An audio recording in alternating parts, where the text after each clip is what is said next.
हाँ, तो अपने साख उपलब्ध कराने वाले जो स्रोत थे, साख उपलब्ध कराने वाले स्रोतों में अपने पढ़ लिया था, संस्था के स्रोत अपने पढ़ लिया था। और संस्था के स्रोतों में कौन कौन आते हैं आपको लिखवा दिया था मैंने। और फिर अपने गैर संस्था के स्रोत, देसी बैंक किस में आते हैं भाई, गैर संस्था के स्रोतों में आते हैं। फिर साख उपलब्ध कराने का एक स्रोत है स्वयं सहायता समूह। और चौथा स्रोत लिखो आप,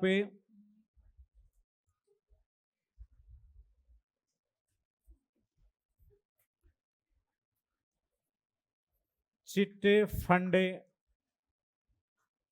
चिट फंड कंपनियां, चिट फंड कंपनियां।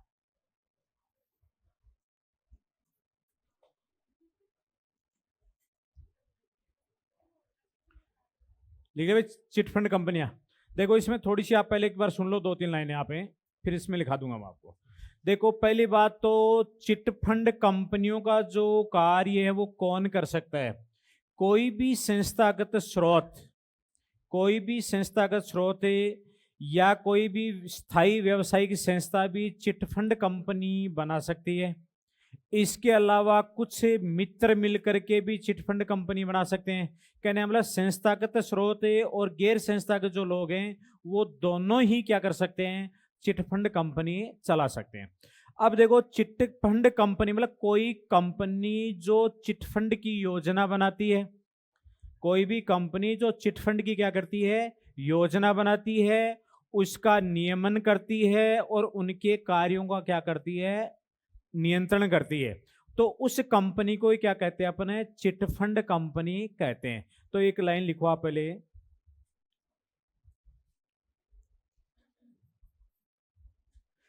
कोई भी स्थायी संस्था,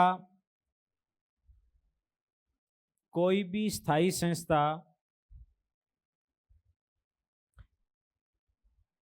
या कोई भी स्थायी संस्था या मित्र समूह है, मित्र समूह है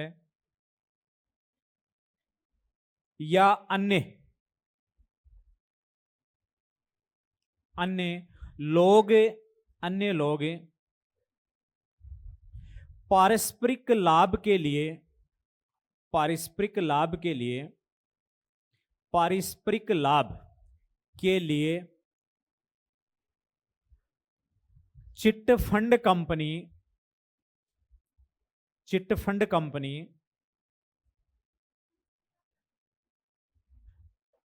इंग्लिश में चिट फंड को आप इसमें देख लेना गूगल पर से। हाँ को चिटफंड कंपनी क्या लिखा दिया मैंने इसमें, चिटफंड कंपनी चला सकते हैं, चिटफंड कंपनी चला सकते हैं। अब मैं 2-4 बातें लिखाऊंगा, प्रश्न उनमें से आने हैं, ठीक है ना। पहली लाइन तो आप ये लिखो, चिटफंड कंपनी में सभी लोग या सभी सदस्य लोग, चिटफंड कंपनी में सभी सदस्य लोग पारस्परिक लाभ के लिए, पारस्परिक लाभ के लिए चिटफंड कंपनी के सभी सदस्य लोग पारस्परिक लाभ के लिए, ठीक है ना, एक अनुबंध, एक अनुबंध से बंधे हुए होते हैं, एक अनुबंध से बंधे हुए होते हैं। अर्थात, अर्थात सभी सदस्यों का कंपनी के साथ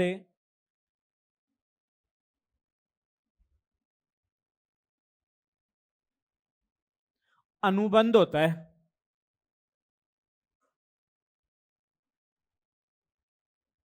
अनुबंध होता है। देखो इसमें जितने लोग सदस्य बनते हैं, सदस्य बन करके वो एक कंपनी बना लेते हैं, और वो कंपनी जितने लोग हैं सबके फायदे के लिए करते हैं, और उस कंपनी के साथ वो क्या करते हैं कि एग्रीमेंट कर लेते हैं कि भाई अपने को इसमें ये फायदा लेना है अपने को, तो ये इसकी शर्तें रहेंगी, तो इस तरह का एक एग्रीमेंट कर लेते हैं। तो आपको ये याद रखना है कि कोई भी चिटफंड कंपनी होती है वो एक सदस्यों के पारस्परिक लाभ के लिए होती है। दूसरी बात, इनका आपस में कंपनी के साथ क्या होता है कि अनुबंध होता है, कि एग्रीमेंट होता है। ये बात आपको इसमें याद रखनी है। फिर देखो इसमें चिटफंड कंपनी में क्या करना, आपको आगे लिखो, चिटफंड कंपनी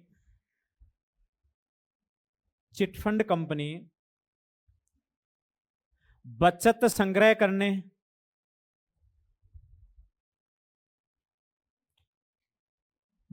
संग्रह करने तथा ऋण उपलब्ध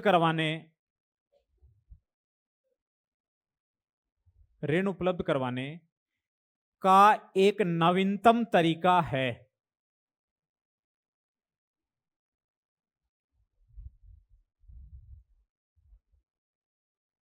एक नवीनतम तरीका है जिसके अंतर्गत कुछ लोग मिलकर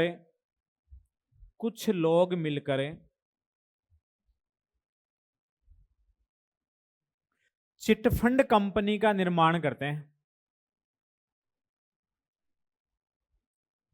चिटफंड कंपनी का निर्माण करते हैं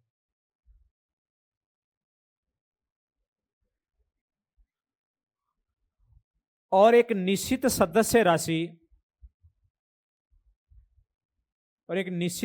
राशि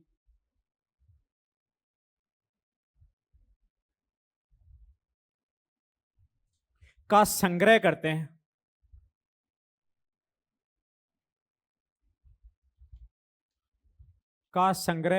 हैं। फिर लिखो, महीने में एक बार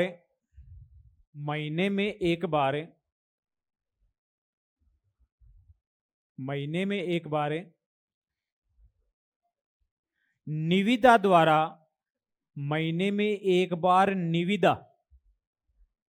निविदा जानते हो क्या आप?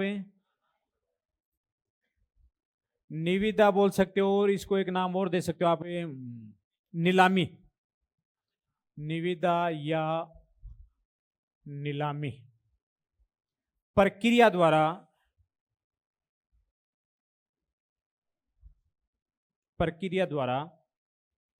सर्वाधिक डिस्काउंट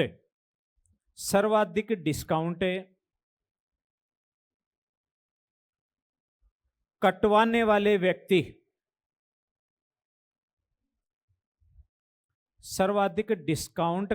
वाले व्यक्ति को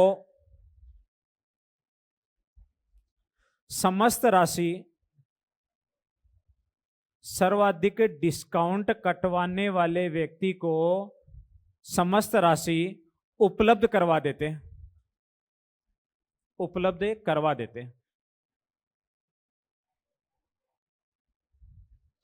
पहले एक काम करो, मैं आपको थोड़ा सा इसको देसी लैंग्वेज में बता देता हूँ, फिर लिखवाऊंगा।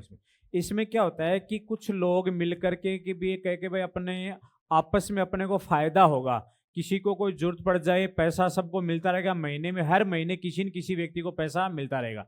तो इस प्रकार से कुछ लोग मिलकर के एक कंपनी बना लेते हैं। या ये हो सकता है कि पहले से कोई कंपनी चल रही हो, कोई बैंक चल रहा हो, वो भी इस तरह की चिटफंड व्यवसाय कर सकता है, लेकिन वो भी सदस्य जोड़ सकता है कि भाई आपस में एक लोग जुड़ जाओ, अपने सदस्य बनाते हैं। जैसे मान लो कि 15 या 20 या 50 लोग सदस्य हो गए, जैसे अपने मान लेते हैं कि कोई 50 लोग मिलकर के एक कंपनी का निर्माण कर लेते हैं, और ये लोग क्या करेंगे, अपना कुछ जैसे मान लो 10-10 हजार रुपए क्या कर दिए, इकट्ठा कर लिया।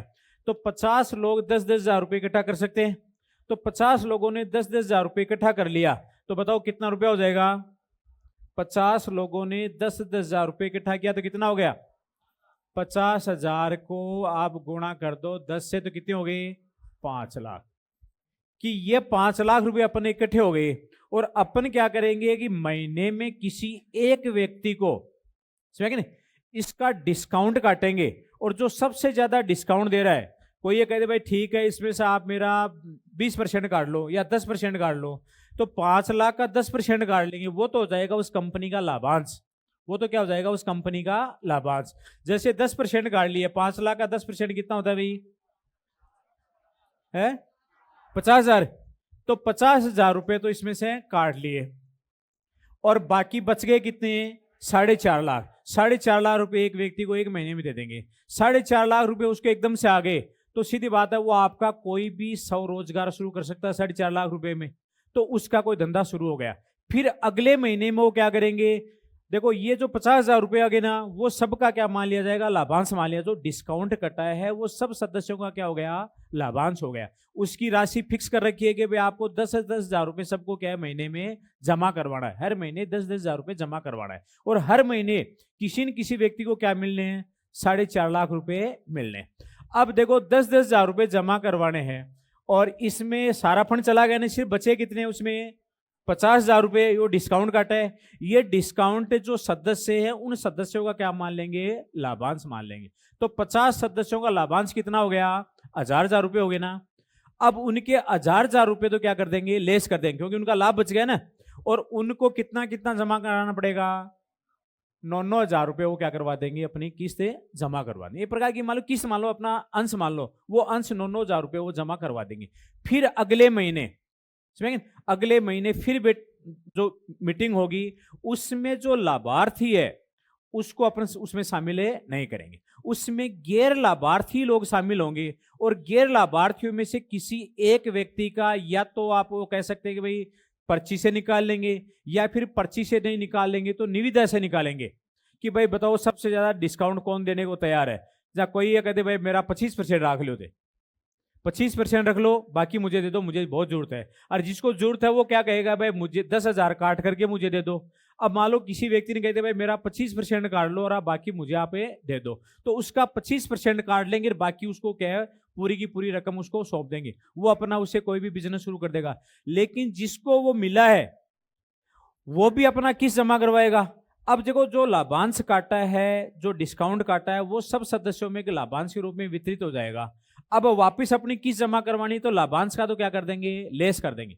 एग्जाम्पल दोबारा बताऊं मैं आपको, पहला हम तो आ गई समझ में 50,000 वाली। दोबारा ये कहे कि भाई दोबारा वो पैसा जमा हो गया, सबने 10,000 रुपए आ गए ना वापस है, क्योंकि भाई 9,000 तो उन्हें जमा करवा दिया, 50,000 उनका पहले से पड़ा है, तो वापस पैसे कितने कलेक्ट हो गए? 5 लाख। 5 लाख कलेक्ट हो गए ना वापस। ये 5 लाख वापस कलेक्ट हो गए। अब फिर एक महीने बाद में उन जो इतने सदस्य है 50 सदस्य है उसमें से 49 ही बचे, एक को तो फायदा दे दिया। अब इन 49 सदस्यों में से बांटना है वो किसी को भी, तो 49 सदस्यों में या तो लॉटरी से निकाला जाएगा नाम, लॉटरी से नहीं निकाला जाए तो फिर उनकी बोली लगती है, नीलामी लगती है कि बोलो भाई आप में से अब कौन लेना चाहेगा। जिसको ज्यादा जरूरत होगी वो ज्यादा डिस्काउंट कटाएगा कि भाई मेरे को दे दो, मुझे ज्यादा जरूरत है। समझेंगे तो कितना डिस्काउंट है कि भाई मैं 10% डिस्काउंट, भाई एग्री हो आप सारे कि सब एग्री है 10% में इसको दे दो, वापस 10% का डिस्काउंट कट गया, 10% का डिस्काउंट, और उसको कितने मिल गए? 4.5 लाख रुपए। एक महीने पहले महीने में उसको मिला था 4.5, भाई दूसरे को मिल गया 4.5 लाख रुपए। वो आपका कोई भी बिजनेस शुरू कर सकता है। अब बाकी सदस्यों को वापस अपना हर महीने का महीने उनको देना है 10,000 रुपए। 10,000 रुपए देंगे तो प्रत्येक सदस्य को कितना जमा करना पड़ेगा? 1,000 रुपए उनके पहले से ही है, कितना जमा करना पड़ेगा? वापस 9,000 जमा करना पड़ेगा क्योंकि सबका होगा ना, तो उनके 9,000 रुपए वापस से जमा हो जाएंगे, वापस वो का वो कलेक्शन हो गया। फिर अगले को जरूरत पड़ेगी उसको दे देंगे अपने। अब इसमें बात है कि भाई इसमें निविदा में भाग कौन ले सकते हैं? लाभार्थी या गैर लाभार्थी? लाभार्थी सदस्य या गैर लाभार्थी सदस्य, कौन लेगा? गैर लाभार्थी। जो डिस्काउंट काटा जाता है वो किस में वितरित होता है? सभी सदस्यों में। किस में वितरित होता है? सभी सदस्यों में। सभी सदस्यों में वितरित हो गया, वही सदस्यों का प्रॉफिट है। तो इसका मतलब अब उनको 9,000 रुपए जमा करवाने पड़ेंगे। मान लो कि डिस्काउंट ज्यादा कटवा दिया किसी ने कि साहब मेरा 20% काट लो, आप बाकी दे दो। आप 20% काट लिया तो प्रत्येक सदस्य के डिस्काउंट का लाभांश बढ़ गया ना, लाभांश बढ़ गया, उनको अब साहब 8,000 रुपए जमा करवाने पड़ेंगे। 8,000 रुपए जमा करवा के अगले महीने वो क्या ले सकते हैं? 4.5 लाख रुपए ले सकते हैं। ये तो अपने एक एग्जाम्पल लिया है। अगर 50,000 वो जमा करा दें या मतलब इतने नहीं होते तो 2,000 रुपए जमा कराएं तो भी खूब सारा हो जाता है। जितने ज्यादा सदस्य होंगे उतना ही किसी व्यक्ति को क्या है एक साथ है ज्यादा अमाउंट है मिल जाएगी। और हर महीने इस चिटफंड कंपनी की क्या होती है? मीटिंग होती है। हर महीने इसमें से क्या निकाली जाती है? निविदा निकाली जाती है। बस इतना ही इसमें चिटफंड कंपनी का। क्या लिखा दिया मैंने इसमें? देखो मुझे व्यक्ति को समस्त राशि उपलब्ध करवा देते हैं। फिर लिखो, जो डिस्काउंट काटा जाता है, जो डिस्काउंट काटा जाता है वह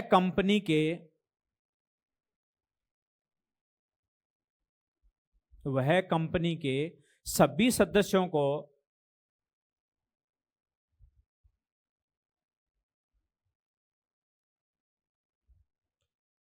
बराबर मात्रा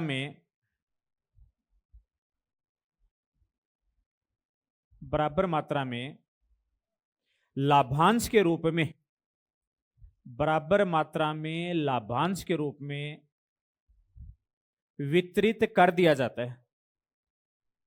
लाभांश के रूप में वितरित कर दिया जाता है।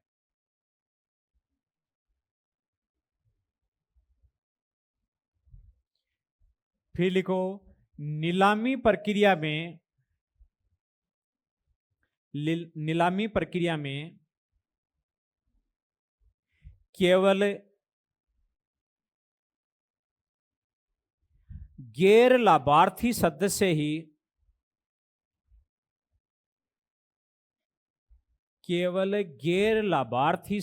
ही भाग लेते हैं।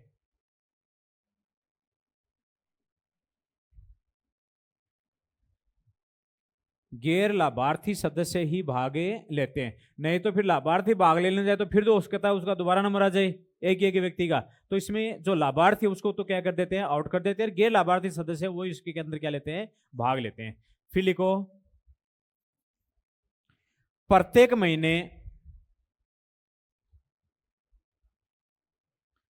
महीने की किस्त जमा करते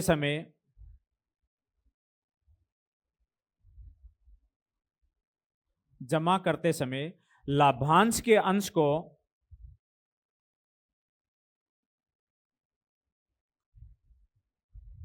कम कर दिया जाता है।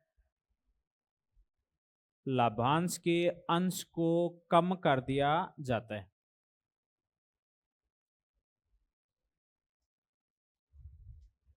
फिर लिखो, चिटफंड कंपनी या चिटफंड व्यवसाय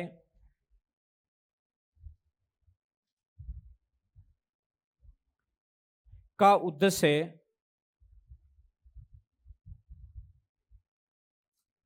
सदस्यों को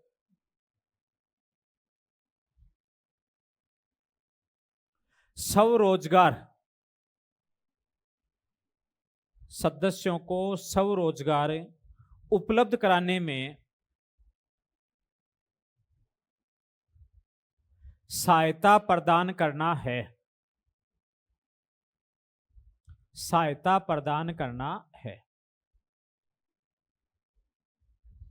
अब क्वेश्चन लिखो इसमें दो एक।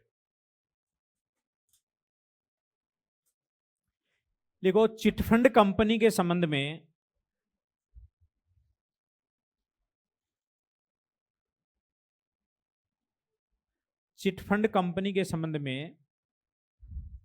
सही है। चिटफंड कंपनी के संबंध में सही है। पहला लिखो,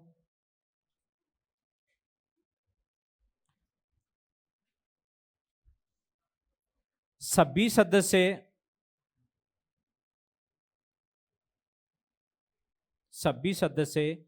पारस्परिक लाभ के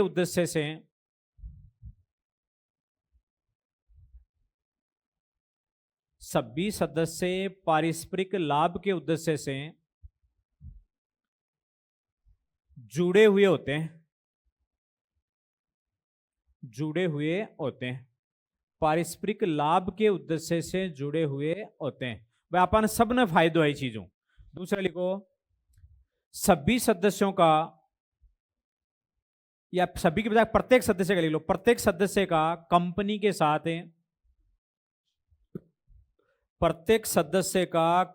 के साथ अनुबंध होता है।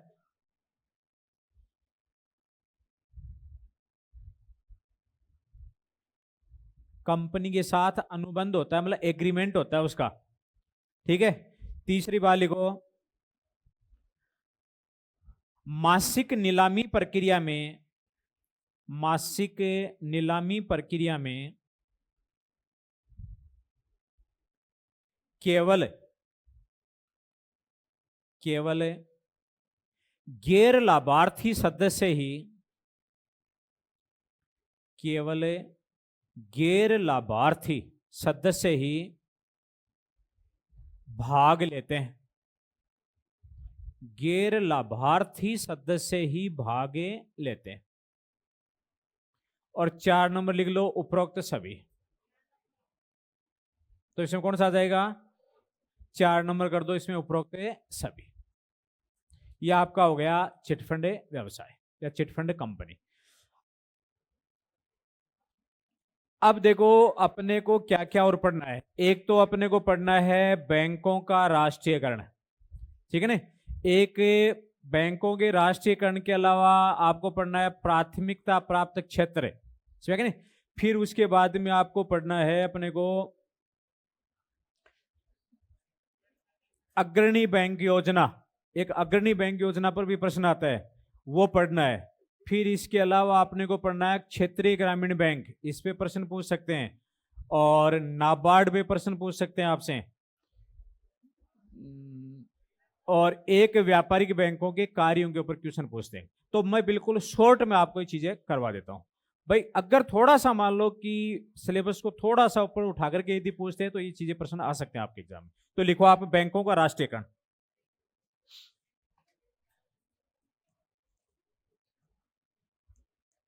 बैंकों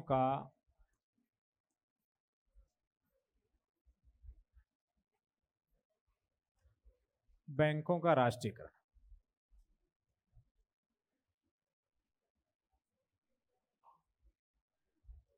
पहली लाइन लिखो,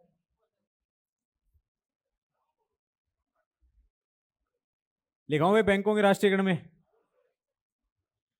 लिखो ग्रामीण क्षेत्रों तथा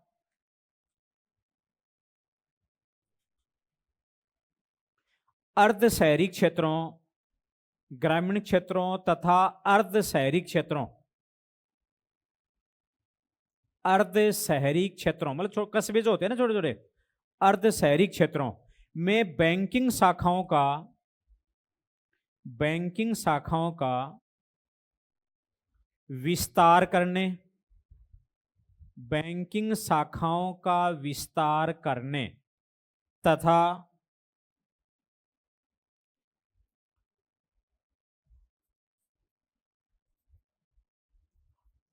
प्राथमिक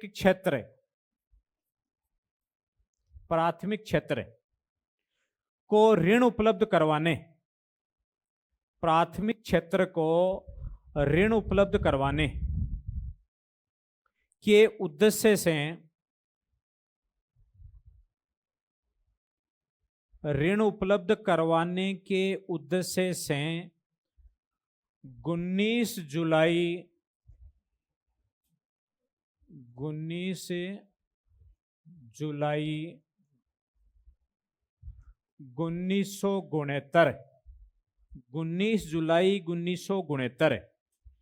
को 14 बैंकों का, 14 बड़े बैंक लिख देना, 14 बड़े बैंकों का, 14 बड़े बैंकों का तथा 15 अप्रैल 1980 को, 15 अप्रैल 1980 को 6 बड़े बैंकों का राष्ट्रीयकरण किया गया। 15 अप्रैल 1990 को कितने? 6 बड़े बैंकों का राष्ट्रीयकरण किया गया है।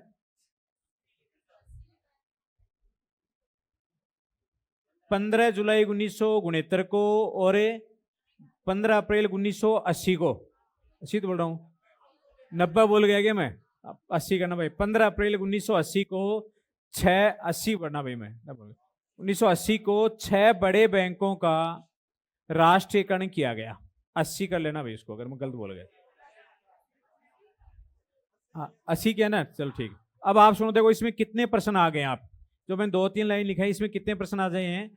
पहला प्रश्न सुनो, अगर प्रश्न आता है कि बैंकों के राष्ट्रीयकरण का उद्देश्य था, एक प्रश्न आता है बैंकों के राष्ट्रीयकरण का उद्देश्य था, तो बैंकों के राष्ट्रीयकरण का उद्देश्य था, एक तो जो ग्रामीण क्षेत्र हैं, जो अर्ध शहरी क्षेत्र हैं, वहां पर बैंकिंग शाखाओं का विस्तार करना, वहां पर बैंक खोलना, ताकि ग्रामीण क्षेत्र के लोगों को ऋण संबंधी सुविधा उपलब्ध हो सके, वो भी अपनी वस्तुओं को जमा कर सके।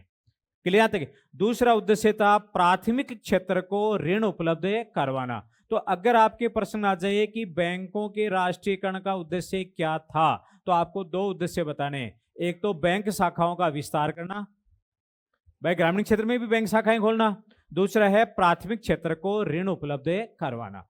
फिर प्रश्न आ जाए बैंकों का राष्ट्रीयकरण कब किया गया, तो बैंकों का राष्ट्रीयकरण 2 चरणों में किया गया।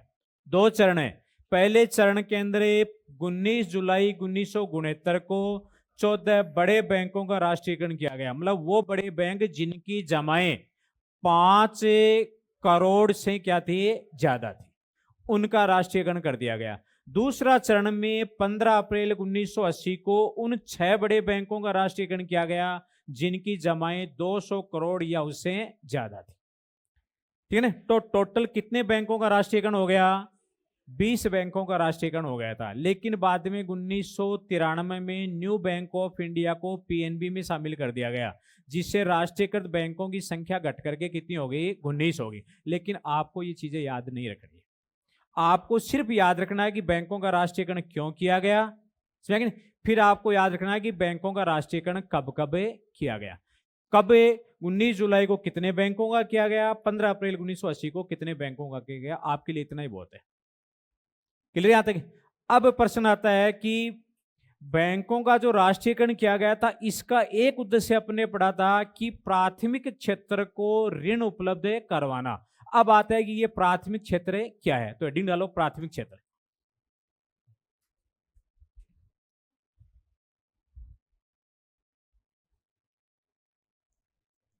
ऐसे लिख लेना इसको, प्राथमिकता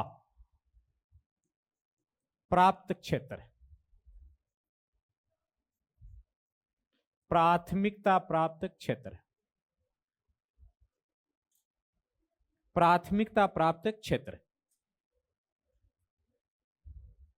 लिखो इसमें 23 अप्रैल 2015 23 अप्रैल 2015 को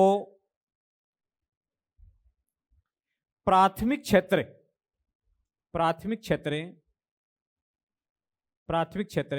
की परिभाषा को, प्राथमिक क्षेत्र की परिभाषा को व्यापक बनाया गया,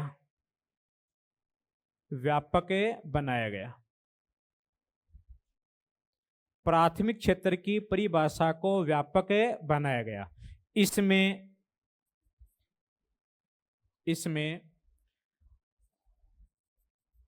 मध्यम उद्योग,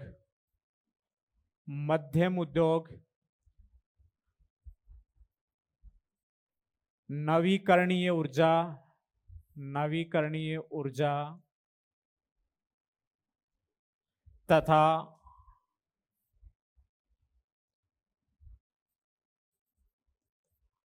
आधारभूत संरचना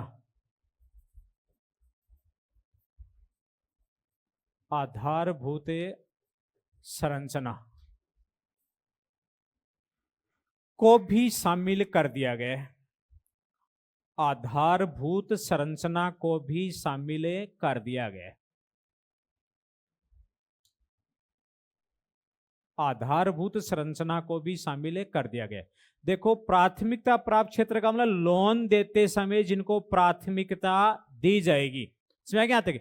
अब पहले क्षेत्र पहले भी थे, लेकिन 23 अप्रैल 2015 को प्राथमिकता प्राप्त क्षेत्र है उसकी परिभाषा को थोड़ा और बड़ा कर दिया, इसमें कुछ क्षेत्र और शामिल कर दिए गए। अब आपसे प्रश्न ये पूछ सकते हैं कि कौन से नए क्षेत्र इसमें इंक्लूड किए गए हैं, तो नए क्षेत्र कौन कौन से इंक्लूड किए गए हैं? मध्यम उद्योग, नवीकरणीय ऊर्जा। नवीकरणीय ऊर्जा समझ रहे हो क्या आप? ये जैसे पवन ऊर्जा है, सौर ऊर्जा है, बायोमास है, ये क्या होते हैं भाई? नवीकरणीय ऊर्जा के स्रोत होते हैं, तो इसको भी इसमें इंक्लूड कर दिया गया है। इसके अलावा आधारभूत संरचना को भी इसमें इंक्लूड कर दिया गया है। फिर लिखो, वर्तमान में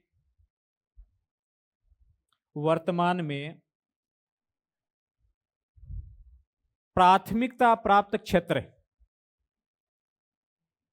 वर्तमान में प्राथमिकता प्राप्त क्षेत्र में निम्न क्षेत्रों को शामिल किया गया है। निम्न क्षेत्रों को शामिल किया गया है। पहला लिखो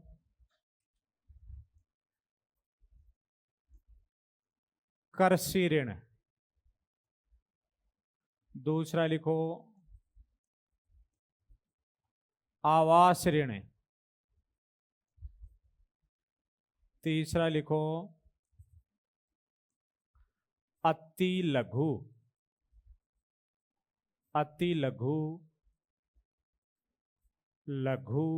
एवं मध्यम उद्यम। 4 नंबर लिखो निर्यात शाख।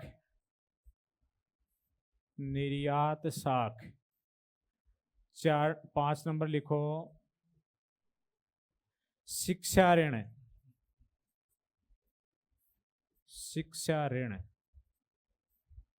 6 नंबर लिखो नवीकरणीय ऊर्जा। और 7 नंबर लिख लो आधारिक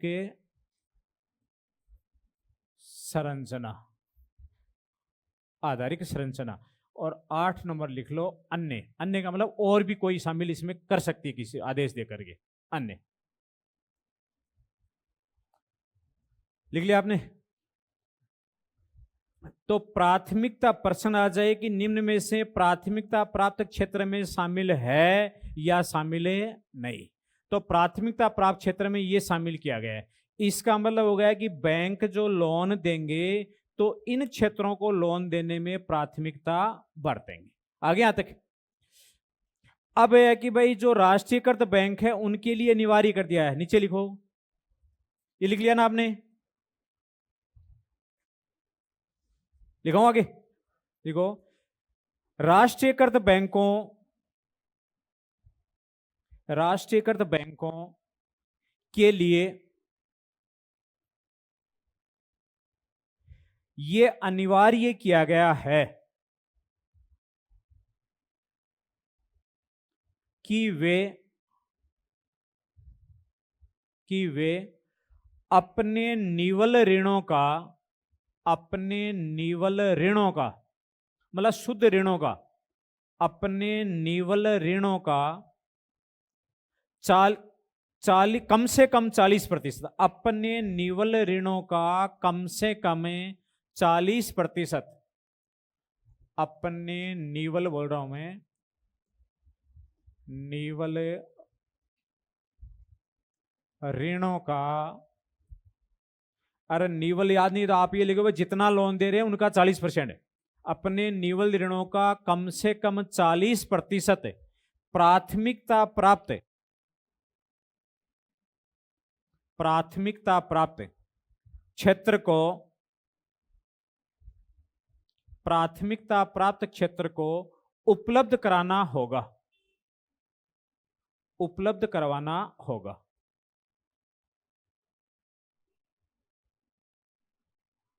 समझ आ गई बात? मतलब सारे जितने राष्ट्रीयकृत बैंक हैं, राष्ट्रीयकृत बैंकों के लिए अनिवार्य कर दिया गया कि वो जितना अपना निवल ऋण उपलब्ध करवाते हैं या अपना ऋण उपलब्ध करवाते हैं उनका कम से कम 40% लोन किसको देना पड़ेगा? इस क्षेत्र के को देना पड़ेगा आपको, एग्रीकल्चर को, आवास को, एजुकेशन को। भाई कोई लेते हैं शिक्षा ऋण भी तो लेते हैं, निर्यात के लिए, नवीकरणीय ऊर्जा के लिए, आधारिक संरचना के लिए, तो 40% कम से कम इनको उपलब्ध करवाना होगा। फिर लिखो इसमें से भी कम से कम, इसमें भी कम से कम 18% ऋण, इसमें भी कम से कम 18% ऋण कृषि क्षेत्र को, 18% कृषि क्षेत्र को उपलब्ध करवाना होगा।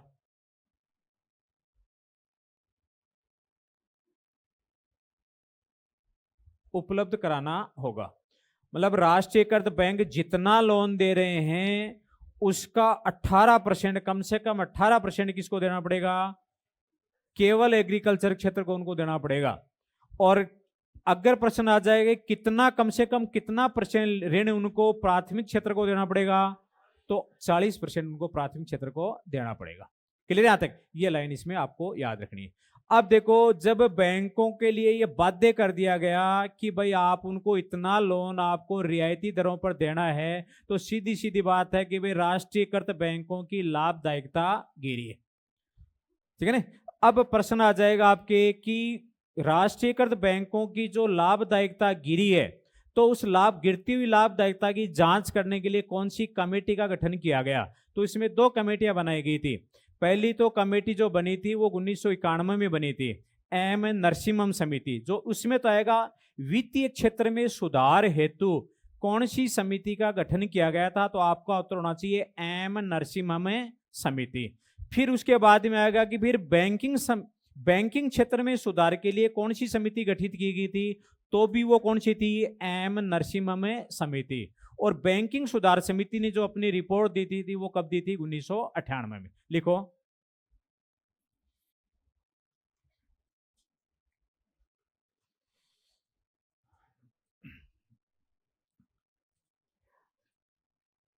एक क्वेश्चन लिखाऊं पहले, तो मैं क्वेश्चन लिखो, राष्ट्रीयकृत बैंकों, क्वेश्चन लिखा रहा हूं पहले, राष्ट्रीयकृत बैंकों की गिरती हुई लाभदायकता, राष्ट्रीयकृत बैंकों की गिरती हुई लाभदायकता का कारण है, राष्ट्रीयकृत बैंकों की गिरती हुई लाभदायकता का कारण है। भाई उनका प्रॉफिट लगातार कम क्यों होता जा रहा है, उसका क्या कारण है? भाई एचडीएफसी बैंक है, आईसीएस बैंक है, आईसीआईसी बैंक है, ये खूब प्रॉफिट कमा रहे हैं, और राष्ट्रीयकृत बैंक क्यों नहीं कमा रही? इसका क्या रीजन है? समझ क्या आते? तो पहला लिखो,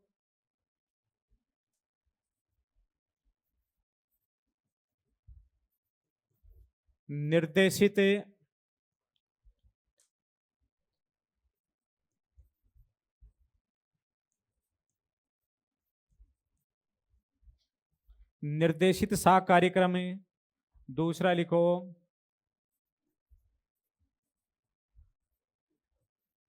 निर्देशित निवेश। तीसरा लिखो, खर्चों में वृद्धि। 4 नंबर लिखो, उपरोक्त छवि।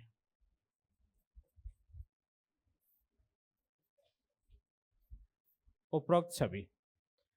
प्रश्न यदि आ जाए कि राष्ट्रीयकृत बैंकों की गिरती हुई लाभदायकता का कारण क्या है, तो आप क्या करोगे? इसमें करना आप उपरोक्त सभी।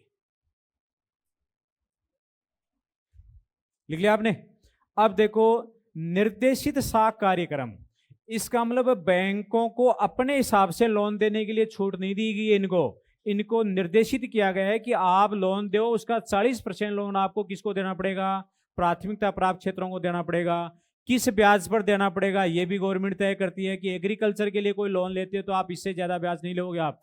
अगर कोई मकान बनाने के लिए लोन ले रहा है तो आप इससे ज़्यादा ब्याज नहीं लोगे। एजुकेशन के लिए तो गवर्नमेंट फिक्स कर देती है कि आप इससे ज़्यादा ब्याज नहीं ले सकते। तो इसका मतलब उनके कार्यक्रम को गवर्नमेंट ने क्या कर दिया, निर्देशित कर दिया। गवर्नमेंट के निर्देशानुसार ही उनको क्या देना पड़ता है, अपना ऋण प्रोग्राम तय करना पड़ता है। इस वजह से उनको क्या हो गया, नुकसान हो गया। एचडीएफसी बैंक वगैरह इनके लिए गवर्नमेंट ने कोई निर्देश जारी नहीं किए। आगे होगी मेरी बात समझे। तो एक तो इनका घाटे का कारण क्या है या गिरती हुई लाभदायिता का कारण क्या है, निर्देशित साख कार्यक्रम। दूसरा निर्देशित निवेश कार्यक्रम है। इन बैंकों को बाध्य किया गया है कि आप गवर्नमेंट के इन स्कीमों में क्या करो, आप इन्वेस्टमेंट करो। भाई बैंक तो इन्वेस्टमेंट करेंगे तभी तो कमाएंगे। गवर्नमेंट ने इनको बाध्य कर दिया कि आपको गवर्नमेंट के जो प्रोग्राम है, गवर्नमेंट की जो स्कीमें हैं, उन्हीं में आपको क्या करना पड़ेगा, इन्वेस्टमेंट करना पड़ेगा, या कम से कम इतना इन्वेस्टमेंट आपको करना पड़ेगा। इस वजह से उन इन्वेस्टमेंट में इनको फायदा नहीं हो रहा। इस वजह से भी उनकी लाभदायिकता क्या है, गिर गई। फिर छोटे छोटे गांवों में, छोटे छोटे कस्बों में इनकी शाखाएं खुलवा दी गवर्नमेंट ने, जिससे इनकी इनकम तो हो रही है कम और इनके खर्चे बढ़ गए। भाई आपको पता है कि भाई जितनी ज्यादा शाखाएं खुलेगी उनको इतनी ज्यादा कर्मचारियों की जरूरत पड़ेगी, उतना ही उनको संसाधन जुटा के देना पड़ेगा, तो उनका तो खर्चा तो बढ़ गया, जबकि इनको फायदा कुछ वहां पर हो नहीं रहा। लेकिन गवर्नमेंट के निर्देशों के, भाई गवर्नमेंट ने राष्ट्रीयकरण कर दिया, इसका मतलब इनकी पूंजी किसने खरीद ली, गवर्नमेंट ने खरीद ली। इनके शेयर है गवर्नमेंट ने खरीद लिए। राष्ट्रीयकरण का मतलब ये तो होता है भाई इनके शेयर किसने खरीद लिए, गवर्नमेंट ने। अब गवर्नमेंट मालिक हो गई इनकी। भाई 50% से ज्यादा शेयर जब गवर्नमेंट खरीद लेती है तो वो कंपनी किसकी हो जाती है, गवर्नमेंट की हो जाती है। और अगर कोई व्यक्ति दूसरा अगर 50% शेयर खरीदे, भाई रिलायंस है तो रिलायंस का मालिक, रिलायंस एक कॉर्पोरेट कंपनी तो है, एक सार्वजनिक कंपनी तो है रिलायंस, लेकिन 50% से ज्यादा शेयर किसके पास है, मुकेश अंबानी के पास है, तो उसका मालिक कौन हो गया, मुकेश अंबानी हो गया। तो वैसे इनके 50% से ज्यादा शेयर किसने खरीद लिए, गवर्नमेंट ने, तो इसका मालिक कौन हो गई, गवर्नमेंट हो गई। गवर्नमेंट के निर्देशानुसार इनको चलना पड़ता है। तो गवर्नमेंट ने कह दिया कि आप गांव में शाखाएं खोलो, आप तो गांव गांव में शाखाएं खोल दी, जिसकी वजह से इनके खर्चे बढ़ गए और इस कारण से इनकी लाभदायिकता में क्या आई है, गिरावट आई। कोई दिक्कत है भाई यहां तक? इसकी व्याख्या लिखवाने की जरूरत नहीं है मेरे हिसाब से। तो आप ये 3 लाइनें इसमें याद रखना, निर्देशित साख कार्यक्रम है, निर्देशित निवेश और खर्चों में इनके वृद्धि, बस ये 3 कारण है। फिर लिखो नीचे,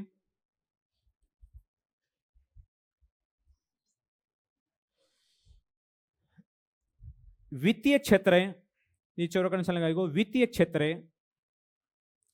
क्षेत्र में सुधार हेतु, वित्तीय क्षेत्र में सुधार हेतु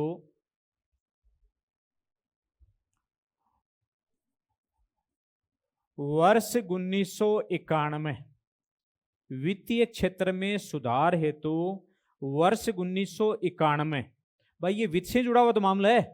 वर्ष 1991 में एम नरसिम्हम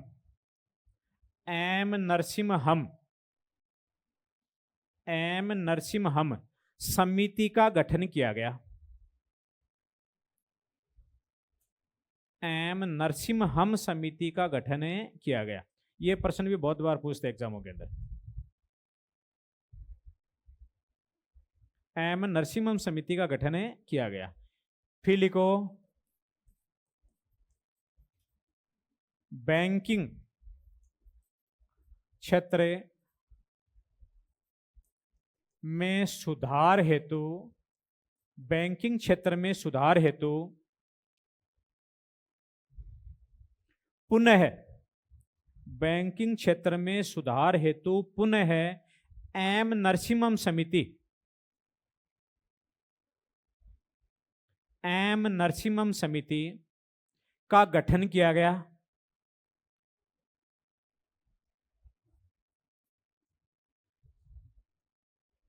जिसने अपनी रिपोर्ट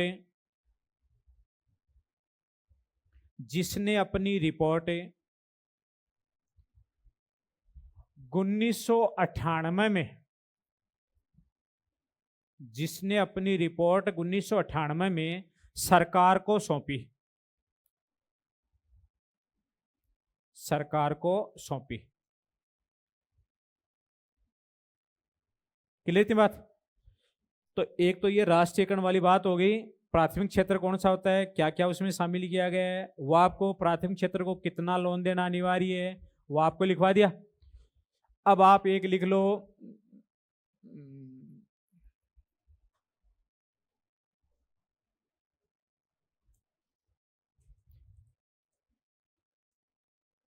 अग्रणी बैंक योजना, ये लिख लो, अग्रणी बैंक योजना,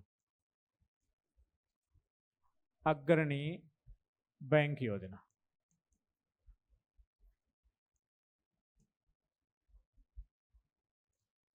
अग्रणी बैंक योजना, सिर्फ इसमें एक लाइन याद रख लेना आप, अग्रणी बैंक योजना में वही पूछते हैं घुमा फिरा करके।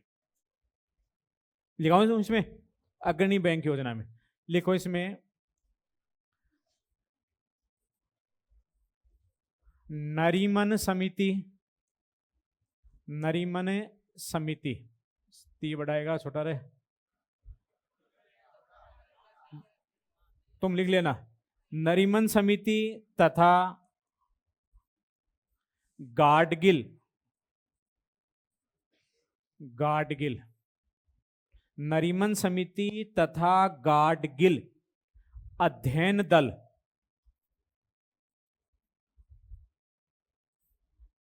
अध्ययन दल, नरीमन समिति तथा गाडगिल अध्ययन दल की सिफारिशों के आधार पर, गाडगिल अध्ययन दल की सिफारिशों के आधार पर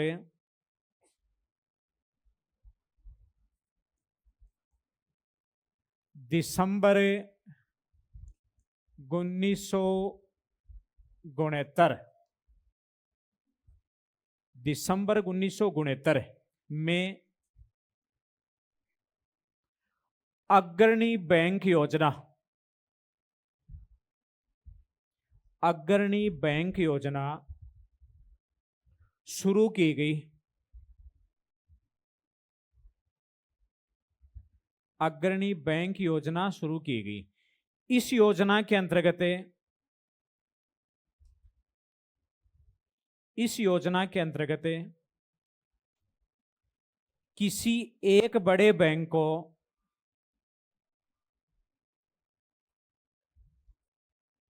किसी एक बड़े बैंक को संपूर्ण जिले, संपूर्ण जिले मतलब पूरे जिले, संपूर्ण जिले की जिम्मेदारी दी गई, संपूर्ण जिले की जिम्मेदारी दी गई। क्लियर यहां तक? तो अग्रणी बैंक योजना कब शुरू की गई? ज्यादातर क्वेश्चन तो ये आता है कि अग्रणी बैंक योजना शुरू कब की गई थी, तो दिसंबर 1969 में शुरू की गई थी। अब आप लिख लो एक क्षेत्रीय ग्रामीण विकास बैंक, क्षेत्रीय ग्रामीण विकास बैंक, क्षेत्रीय ग्रामीण विकास बैंक।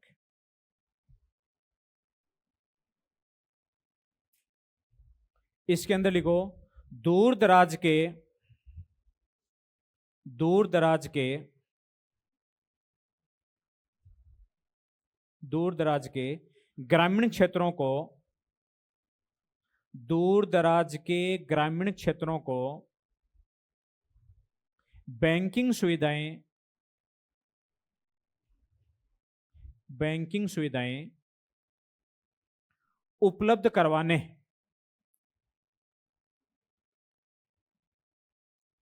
बैंकिंग सुविधाएं उपलब्ध कराने के उद्देश्य से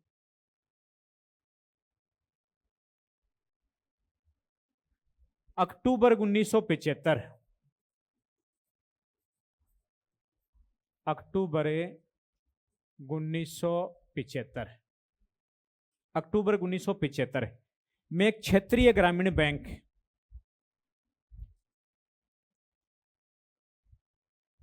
क्षेत्रीय ग्रामीण बैंक स्थापित किए गए।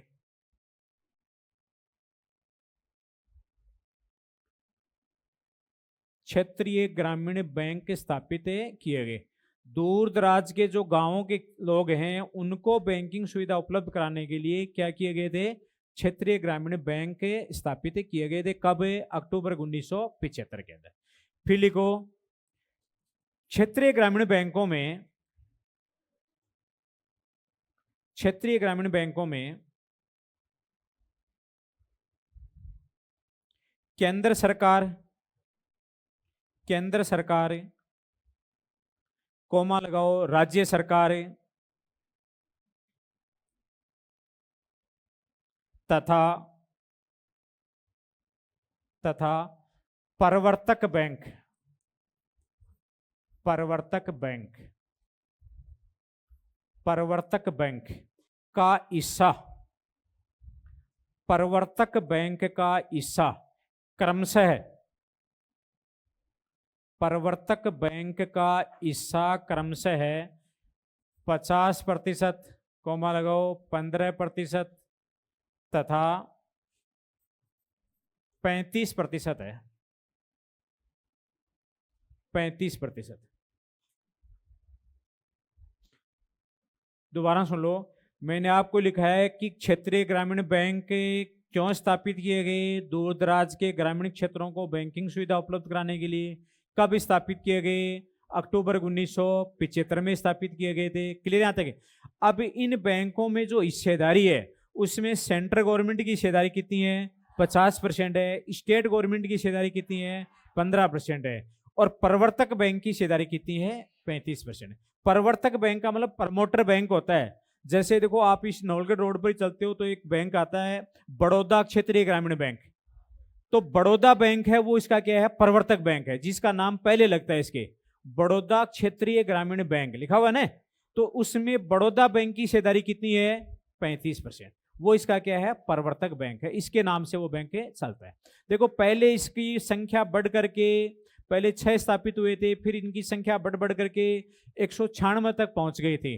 लेकिन फिर इसकी कमजोर स्थिति के कारण, भाई इनके वित्तीय हालत है वो ज्यादा अच्छी नहीं थी, तो इनको वापस प्रवर्तक बैंकों में मिलाना शुरू कर दिया गया। और अब इनकी संख्या क्या होती जा रही है, कम होती जा रही है, क्योंकि इसको प्रमोटर बैंक में वापस से मिलाया जा रहा है। लेकिन आपको सिर्फ एक तो इनकी 1975 याद रखनी है आपको, एक इनमें क्षेत्रीय ग्रामीण बैंकों में सेंट्रल गवर्नमेंट का हिस्सा 50% है, स्टेट गवर्नमेंट का 15% है, और प्रवर्तक बैंकों का हिस्सा कितना है, 35%। एक है, ये याद रखनी है। एक आपके प्रश्न पूछा जा सकता है वित्तीय समावेशन पर, फाइनेंशियल इंक्लूजन क्या होता है, उस पर भी प्रश्न पूछ सकते हैं। लिखो वित्तीय समावेशन।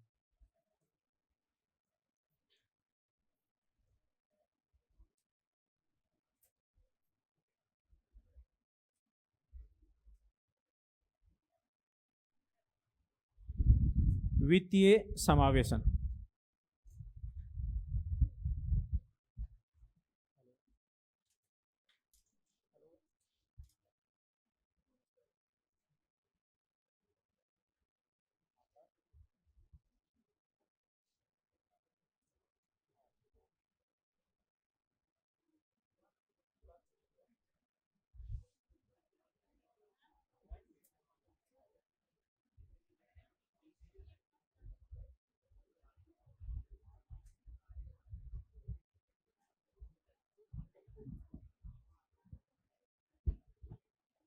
अभी वित्तीय समावेशन में लिखो आप,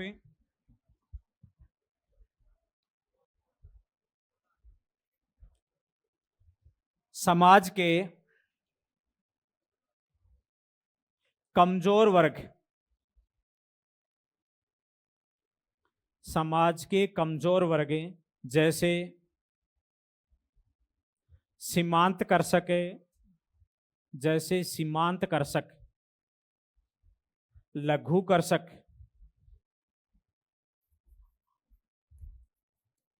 कौन सा बताया मैंने, सीमांत कर्षक मतलब सीमांत किसान, लघु कर्षक, छोटे व्यापारी, छोटे व्यापारी, मजदूर, मजदूर वर्ग, छोटे व्यापारी, मजदूर वर्ग आदि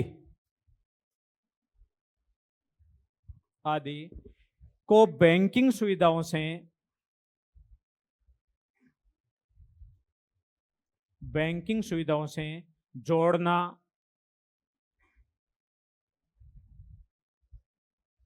तथा बैंकिंग शिक्षा, बैंकिंग शिक्षा उपलब्ध कराना ही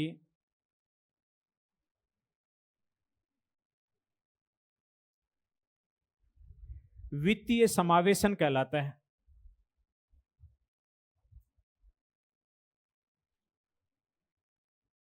वित्तीय समावेशन कहलाता है।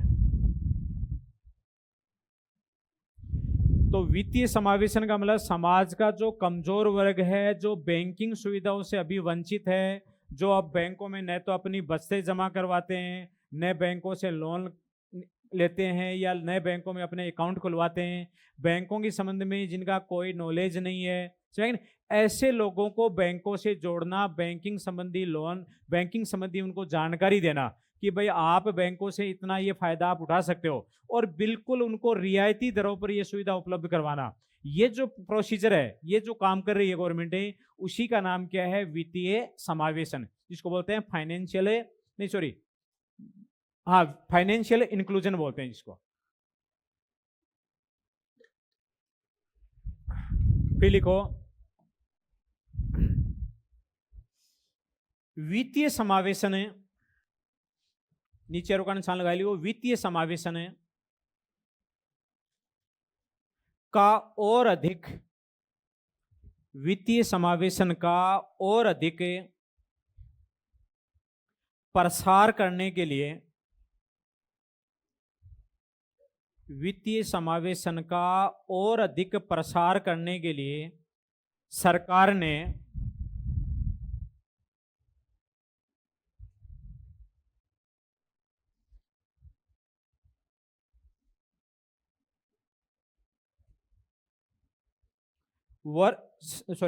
और अधिक प्रसार करने के लिए कहना है रिजर्व बैंक ने, सरकार नहीं, रिजर्व बैंक ने, रिजर्व बैंक ने वर्ष 2016 से, रिजर्व बैंक ने वर्ष 2016 से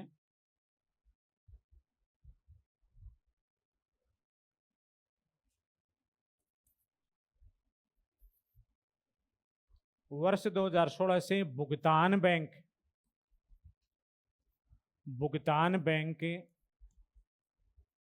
तथा लघु वित्त बैंक या लघु वित्त बैंकों को लाइसेंस देना, लघु वित्त बैंकों को लाइसेंस देना शुरू किया है।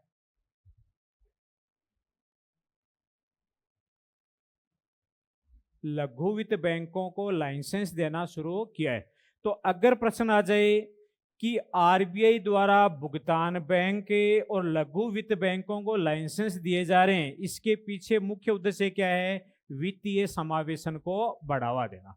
तो वित्तीय समावेशन को बढ़ावा देने के लिए 2016 से आरबीआई ने भुगतान बैंकों और उल्टियां शुरू हो गई, भुगतान बैंकों और लघु वित्त बैंकों को लाइसेंस देना शुरू कर दिया गया। ज्यादा हो गया क्या? अरे वापस रिवाइज करवा दूंगा सारा, मैं चाह रहा हूं कि ये टॉपिक पूरा हो आज। हाँ, क्लियर यहाँ तक? अब इसमें सुनो, आपने देखो एयरटेल पेमेंट्स बैंक, नाम आपके सुने हुए, एयरटेल पेमेंट्स बैंक है, पेटीएम है, फिनो है, ये नाम सुने ना आपने? ये सारे के सारे क्या भुगतान बैंक है भाई। एयरटेल पेमेंट्स बैंक है, पेटीएम है, फिनो है, ठीक है ना? इस तरह के ये जो बैंक आपको मैं नाम ले रहा हूं, जो जनरली आप काम में लेते हो इन शब्दों को, ये सारे के सारे क्या है? भुगतान बैंक है। और इन भुगतान बैंकों को लाइसेंस देना आरबीआई ने कब शुरू किया है? 2016 में शुरू किया है। और इनको लाइसेंस देने के पीछे आरबीआई का उद्देश्य क्या था? वित्तीय समावेशन को बढ़ावा देना। लिखो आगे, एक एक दो लाइन लिखा रहा हूं इसमें, इसके अंदर आपको। हाँ, भुगतान बैंक नीचे लिखना, एरो का निशान लगा रही, भुगतान बैंक कमजोर तबके के लोगों, भुगतान वर्ग कमजोर तबके के लोगों है, और बोल रहे हैं भुगतान बैंक कमजोर तबके के लोगों, ये तो बोला है मैंने। भुगतान बैंक, आगे सुनो तो सही, तुम इतना लाइन लिखो, आगे इसकी सेंस निकल जाएगा।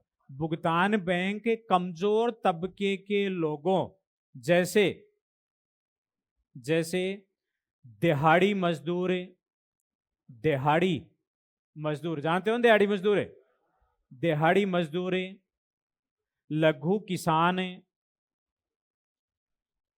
लघु किसान आदि की छोटी छोटी बचतों को एकत्रित करने, छोटी छोटी बचतों को एकत्रित करने तथा भुगतान प्रेषण, भुगतान प्रेषण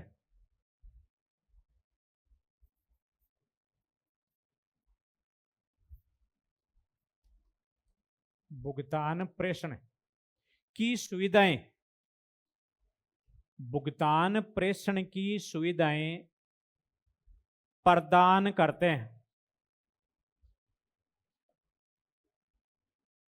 भुगतान प्रेषण की सुविधाएं प्रदान करते हैं। दोबारा सुन लो, मैंने आपको बताया किसके ऊपर है, भुगतान बैंक के ऊपर। भुगतान बैंक क्या काम करते हैं कि ये जो समाज के कमजोर तबके के लोग हैं उनको फैसिलिटी देते हैं कि ये लोग छोटी छोटी बस्तें आपकी जमा रख सकते हैं भुगतान बैंकों में, क्लियर यहाँ तक है, और अपने भुगतान का प्रेषण कर सकते हैं। किसी को राशि ट्रांसफर करनी हो तो आप पेटीएम से करते हो नहीं करते, तो ये पेटीएम में पैसा भी जमा रहता है आपका, पेटीएम में आप भुगतान प्रेषण की सुविधाएं भी आप लेते हो। तो इस वर्ग के लोगों को बैंकिंग सुविधा उपलब्ध कराना मतलब इनकी बस्तों को आप कलेक्शन करने की सुविधा देते हैं ये, और इनके भुगतान प्रेषण की सुविधा देते हैं। लेकिन इसमें यह है कि कोई भी व्यक्ति या कोई भी इसका खाता धारक है इसमें 1 लाख रुपए से ज्यादा की अमाउंट नहीं रख सकता। ज्यादा से ज्यादा कितने अमाउंट रख सकता है, 1 लाख।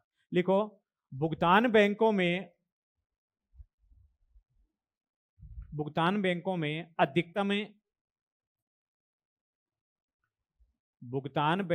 अधिकतम 1 लाख रुपए, 1 लाख रुपए, 1 लाख रुपए की जमाएं ही, 1 लाख रुपए की जमाएं ही रखी जा सकती हैं।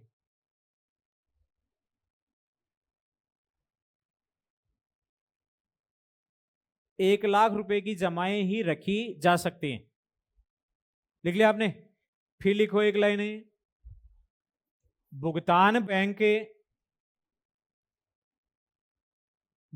बैंक ऋण उपलब्ध नहीं करवाते,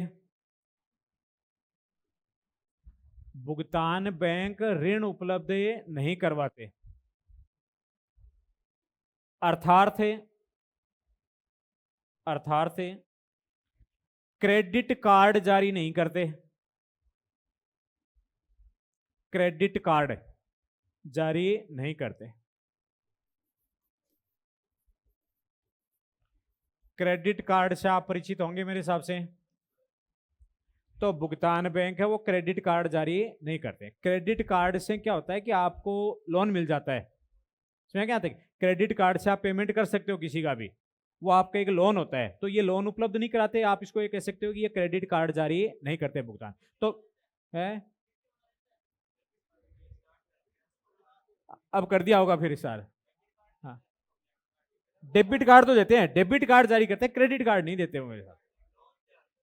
लोन अब कर दिया होगा यार, इन दिनों में हो सकता है अब कर दिया होगा, ठीक है ना। लेकिन इसमें है कि 1 लाख रुपए से ज्यादा के वो अमाउंट, अब तो चेंजेस तो देखो होते रहते हैं, लेकिन आपको ये ध्यान रखना है सिर्फ इतना कि भुगतान बैंक के क्या होते हैं, क्या काम है इनका, बस इतनी चीज आपको याद रखनी है। फिर लिखो नीचे, अब तो ये तो भुगतान बैंक पे ऊपर हो गया, अब लघु वित्त बैंक पे लिखा देता हूं 2 लाइन। लघु वित्त बैंक लिखो,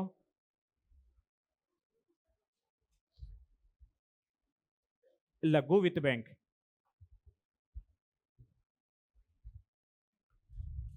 लिखो ये बैंक, लघु वित्त बैंक लिख लिया आपने, और उसके आगे लिखो ये बैंक समाज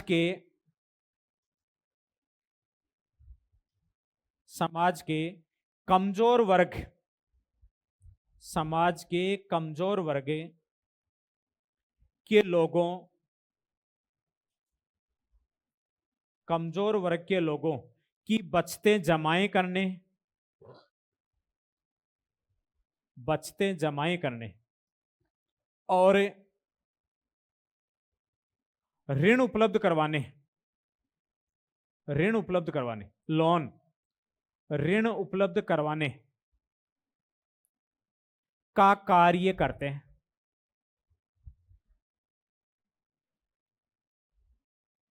ऋण उपलब्ध करवाने का कार्य करते हैं, लिख लिया आपने।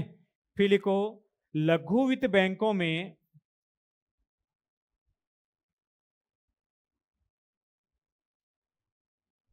कितनी भी राशि,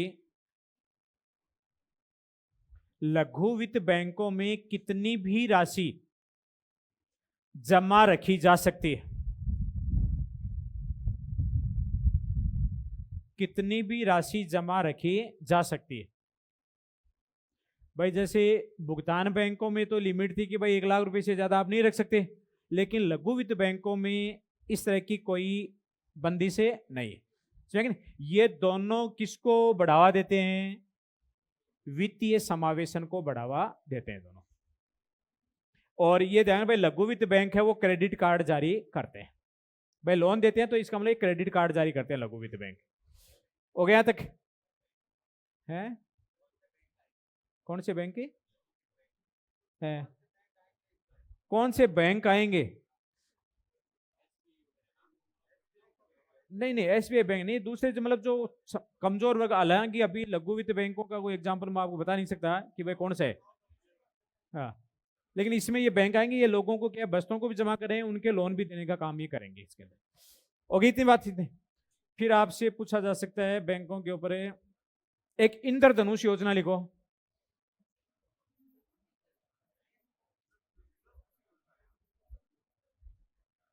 इंद्रधनुष योजना,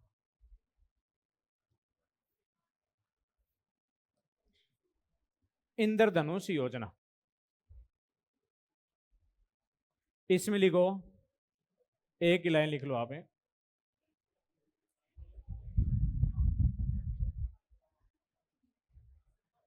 लिखो भाई।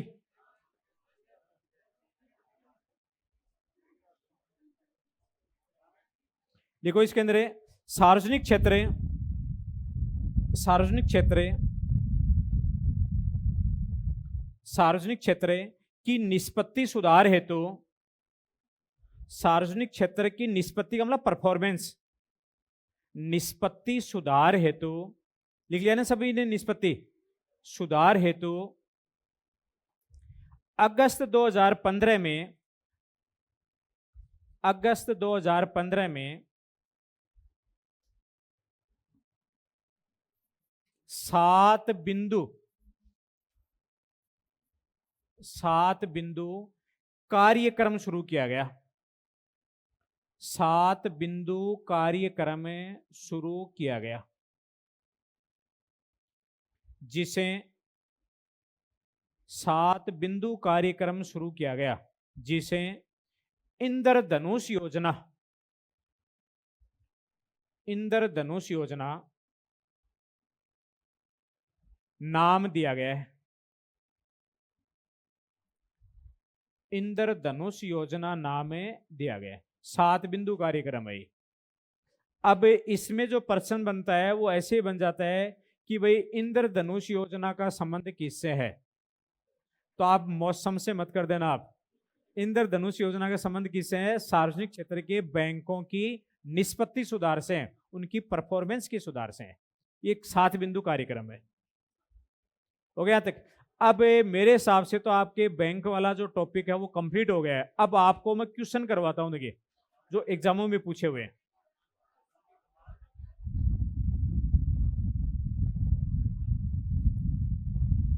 अभी मेरे पास फर्स्ट ग्रेड का पेपर है, अब ये कौन सी ईयर का, ये तो पता नहीं है।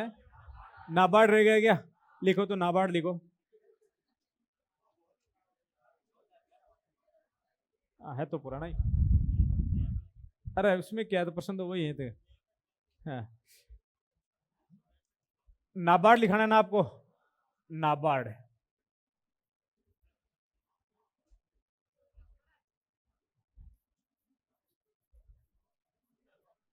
नाबार्ड। लिखो इसमें, एक तो इसका पूरा नाम पूछ लेते हैं, ठीक है ना। तो इसका पूरा नाम लिखो, नेशनल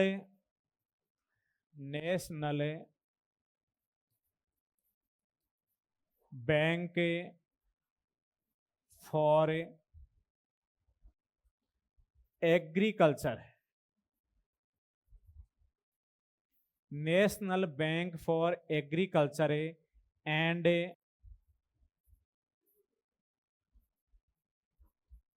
रूरल डेवलपमेंट,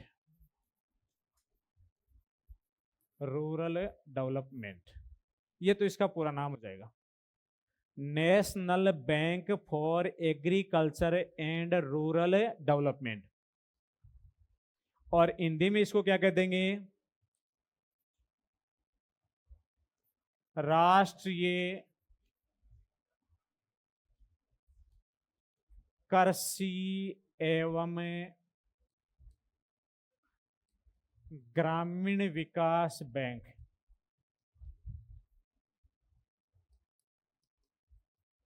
राष्ट्रीय कृषि एवं ग्रामीण विकास बैंक। लिखाऊं इसको आगे, लिखो नाबार्ड कृषि एवं ग्रामीण विकास, कृषि एवं ग्रामीण विकास हेतु, कृषि एवं ग्रामीण विकास हेतु ऋण उपलब्ध करवाने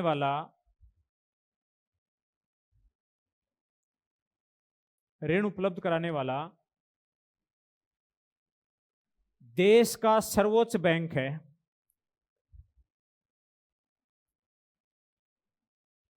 देश का सर्वोच्च बैंक है,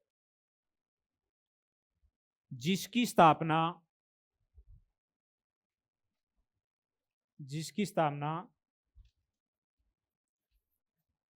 शिवरमन,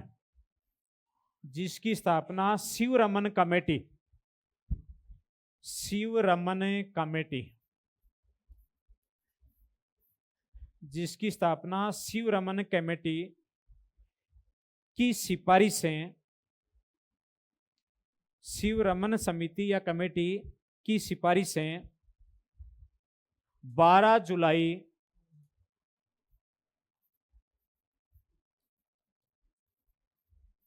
1982, 12 जुलाई 1982 को की गई,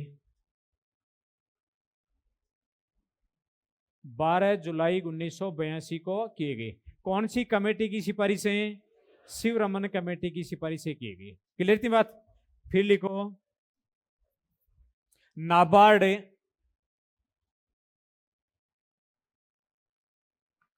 उन सभी वाणिज्यिक बैंकों,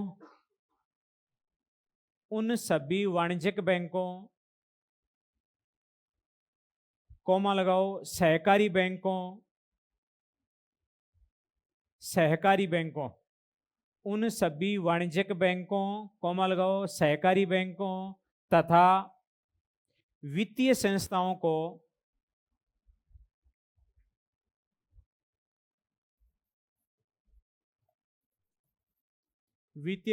को पुनर्वित्त, क्या लिखना आपको, पुनर्वित्त सुविधा प्रदान करता है, पुनर्वित्त सुविधा प्रदान करता है, जो कृषि एवं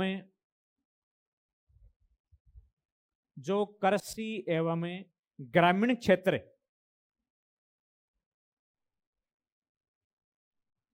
के विकास हेतु, जो कृषि एवं ग्रामीण क्षेत्र के विकास हेतु ऋण उपलब्ध करवाते हैं,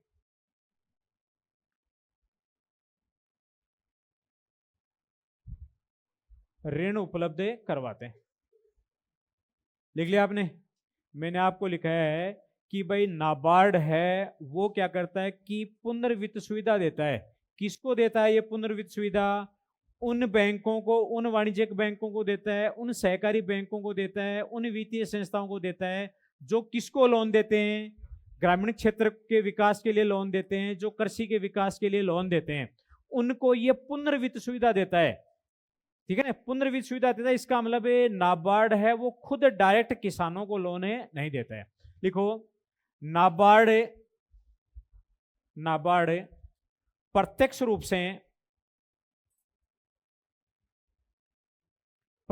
से किसानों को, नाबार्ड प्रत्यक्ष रूप से किसानों को ऋण उपलब्ध नहीं करवाता।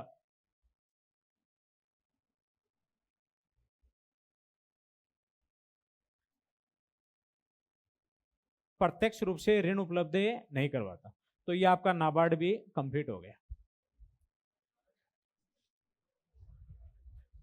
चलो करो, लिखो क्वेश्चन। देखिए सारे क्वेश्चन आ जाएंगे आपको, जितने भी करवाऊंगा। क्या? हाँ लिखो लिखो, तो तुम क्वेश्चन लिखो। आप मुद्रा पर भी क्वेश्चन नहीं करवाए थे शायद आपको। क्वेश्चन लिखो। देखिए आप इसमें से निम्न में से क्वेश्चन लिखा रहा हूं मैं। निम्न में से कौन सा मुद्रा पूर्ति का भाग नहीं है? निम्न में से कौन सा मुद्रा पूर्ति का भाग नहीं है? अब देखो, मुद्रा पूर्ति मैंने लिखा है तो आपके दिमाग में तुरंत M1, M2, M3, M4 आ जानी चाहिए। अब आपको मैं लिखाऊंगा भाई मुद्रा पूर्ति का कौन सा भाग नहीं है।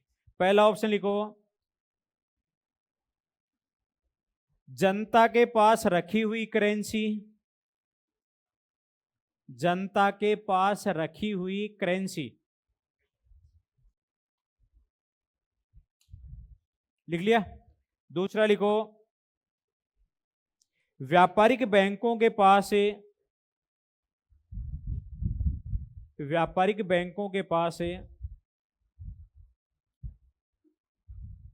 जनता की, व्यापारिक बैंकों के पास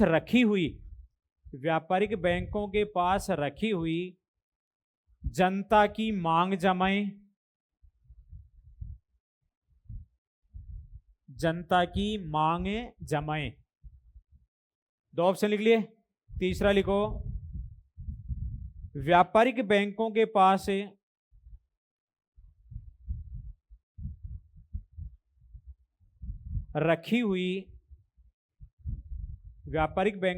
रखी हुई जनता की सावधि जमाएं।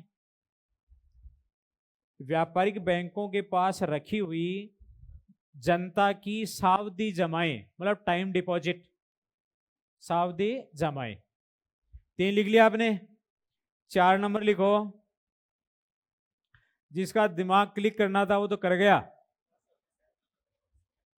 4 नंबर लिखो भाई, सरकार एवं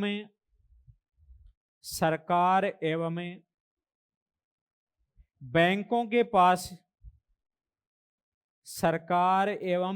के पास रखा हुआ मुद्रा का स्टॉक।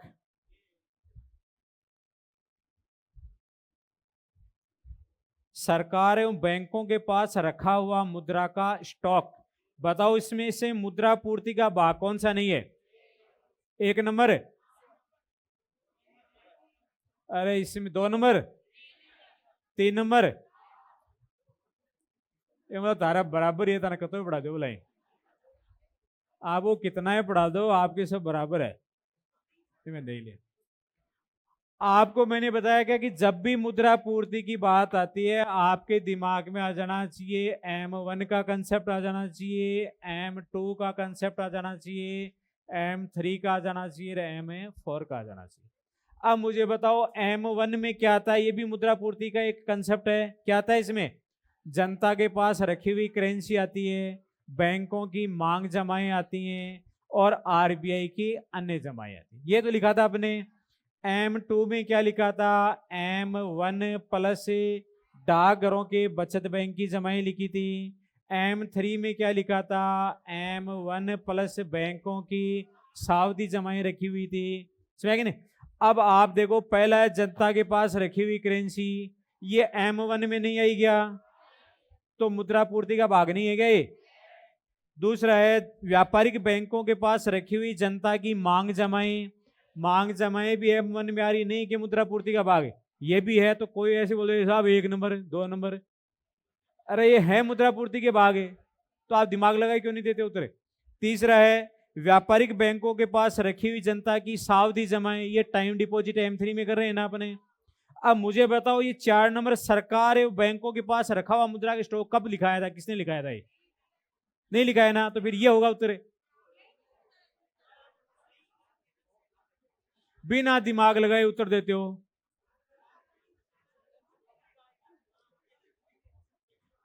अरे कोई लैंग्वेज फिक्स थोड़ी होती है, वो आपको कंसेप्ट समझना है। लैंग्वेज कोई भी देख ला, आपको जो मैंने लिखा है उस पर टिके रहना है कि क्या चीज लिखाई हुई है।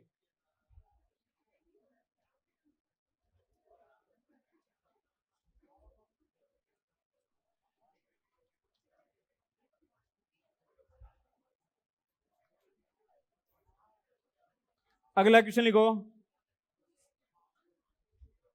अब की बार गलत मत करना प्रश्न को। राजकोषीय नीति का संबंध, राजकोषीय नीति का संबंध, राजकोषीय नीति का संबंध निम्न से है, राजकोषीय नीति का संबंध निम्न से है। अब राजकोषीय नीति और मौद्रिक नीति पढ़ा दी मैंने तो मेरे हिसाब से, है ना। हाँ तो चलो अब लिखो, पहला राजकीय व्यय, राजकीय व्यय, पहला ऑप्शन है राजकीय व्यय।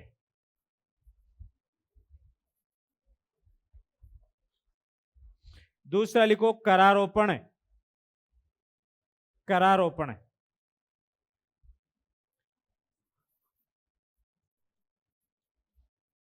करारोपण। तीसरा लिखो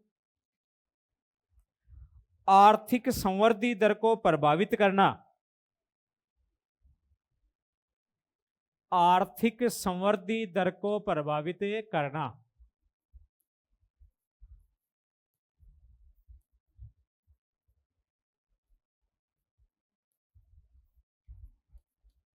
आर्थिक संवृद्धि दर को प्रभावित करना। और 4 नंबर लिखो उपरोक्त सभी।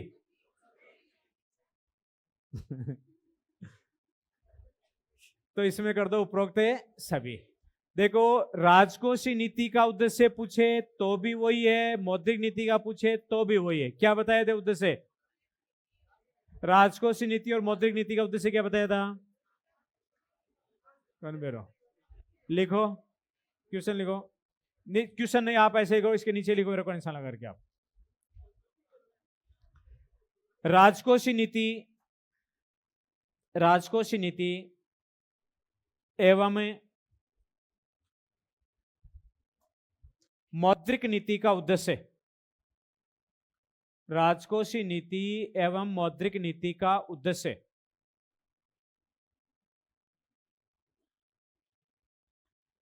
पहला लिखो आर्थिक संवृद्धि,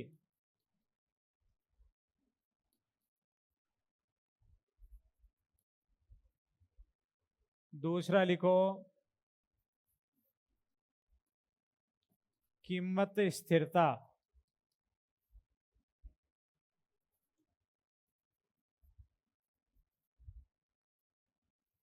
विनिमय दरों में स्थिरता,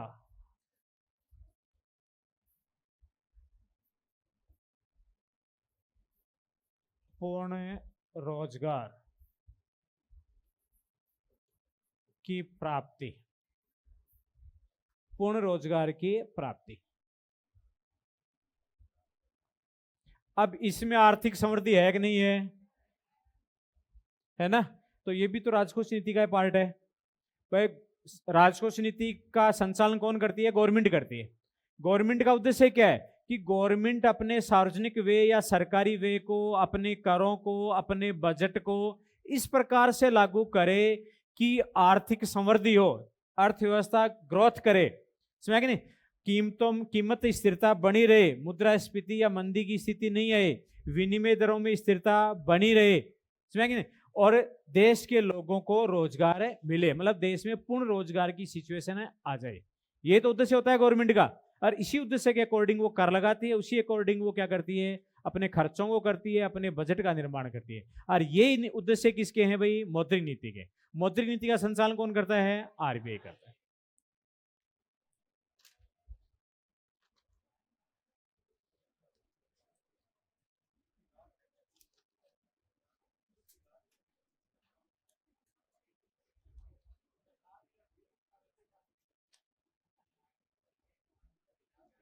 लिखो अगला क्वेश्चन है,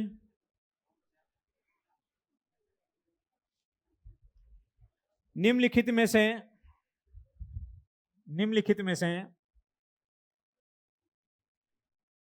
कौन सा वाणिज्यिक बैंक, निम्नलिखित में से कौन सा वाणिज्यिक बैंक का कार्य नहीं है? कौन सा वाणिज्यिक बैंक का कार्य नहीं है? कॉमर्शियल बैंक का काम नहीं है। कॉमर्शियल बैंक जानते हो आपको, जैसे एसबीआई बैंक है, पीएनबी बैंक है, क्या काम करते हैं? ये साख सर्जन करते हैं, बस लोन देते हैं, तभी तो साख सर्जन होती है ना, तो अलग थोड़ी है, लोन देना साख सर्जन करना एक ही बात है। और बताओ, चलो तुम लिखो, फिर लिखवाऊंगा आपको। निम्न में से कौन सा वाणिज्यिक बैंक का कार्य नहीं है? पहला लिखो, जमा स्वीकार करना, जमा स्वीकार करना, लोगों की जमाओं को स्वीकार करते हैं। दूसरा लिखो, ऋण प्रदान करना, ऋण प्रदान करना। तीसरा लिखो, विनिमय विपत्रों की कटौती करना, अरे डिस्काउंट काटते हैं विनिमय पत्रों का, विनिमय विपत्रों की कटौती करना, विनिमय पत्रों की कटौती करना। लिख लिया आपने? 4 नंबर लिखो, करेंसी नोट जारी करना। ये नहीं है क्या?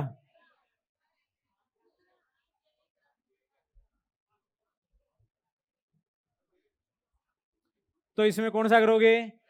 4 नंबर, करेंसी नोट जारी करना। तो व्यापारिक बैंकों का काम क्या हो गया फिर? लोगों की वस्तुओं को जमा करते हैं, ऋण देते हैं लोगों को, और क्या करते हैं? चेक जारी करते हैं, एटीएम सुविधा प्रदान करते हैं, लोगों को लॉकर की सुविधा प्रदान करते हैं, लोगों के लिए एजेंट का कार्य करते हैं। ये कॉमर्शियल बैंकों का कार्य है। अब आपके कोई विस्तार से तो दे नहीं रखा कि आपको कॉमर्शियल बैंकों के काम बताने, तो या मोटे मोटे आपको याद हैं कि ये काम करते हैं। मेरे हिसाब से आप कोई भी उत्तर आए तो, प्रश्न आए तो आप उसका उत्तर कर दोगे आप सही। अगला क्वेश्चन लिखो, साख निर्माण। अब क्या आपके काम का प्रश्न आया? देखिए समझाया कि नहीं है आपके। साख निर्माण, साख निर्माण, और आगे डैश लगा दो, प्रश्न हो गया ये। साख निर्माण, भाई पेपर में ऐसा ही है। पहला ऑप्शन लिखो, देश की वास्तविक संपत्ति को बढ़ाता है, देश की वास्तविक संपत्ति को बढ़ाता है। आपके सिलेबस में साख के ऊपर थोड़ा ज्यादा फोकस किया है, तो पहला ऑप्शन क्या लिखा है? देश की वास्तविक संपत्ति को बढ़ाता है। दूसरा लिखो, वास्तविक राष्ट्रीय आय में वृद्धि करता है, वास्तविक राष्ट्रीय आय में वृद्धि करता है, वास्तविक राष्ट्रीय आय में वृद्धि करता है। तीसरा लिखो, मुद्रा की पूर्ति बढ़ाता है, तीसरा लिखो, मुद्रा की पूर्ति बढ़ाता है। मुद्रा की पूर्ति बढ़ाता है। लिख लिया आपने। और 4 नंबर लिखो, बकाया ऋणों को कम करता है। बकाया ऋणों को कम करता है। बकाया ऋणों को कम करता है। देखो क्वेश्चन इजी नहीं है? अब इसमें यह कि साख निर्माण क्या करता है, कौन सा आएगा इसमें उत्तरे? बिल्कुल इसमें उत्तर आएगा 3 नंबर। इसका मतलब होशियार हो गए भाई, तुम समझ आया आपके। भाई साख निर्माण मुद्रा की पूर्ति को बढ़ाएगा, क्योंकि बैंकों की जो ऋण जमा को उत्पन्न करते हैं, और जमाई मुद्रा पूर्ति का क्या होती है? पार्ट होती है। बैंकों की जमाई तो मुद्रा पूर्ति का पार्ट है।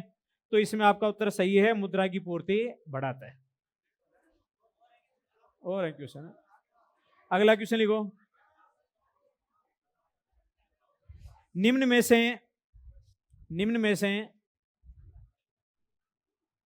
से कौन सा साख नियंत्रण का निम्न में से कौन सा साख नियंत्रण का मात्रात्मक तरीका नहीं है? मात्रात्मक तरीका नहीं है। समझ आ रही है ना? मात्रात्मक परिमाणात्मक लिखे थे ना आपको। साख नियंत्रण का मात्रात्मक तरीका नहीं है। पहला ऑप्शन लिखो, बैंक दर नीति। बैंक दर नीति। दूसरा लिखो, खुले बाजार की क्रियाएं। खुले बाजार की क्रियाएं। 3 नंबर लिखो, परिवर्तनशील कोषानुपात। परिवर्तनशील कोषानुपात।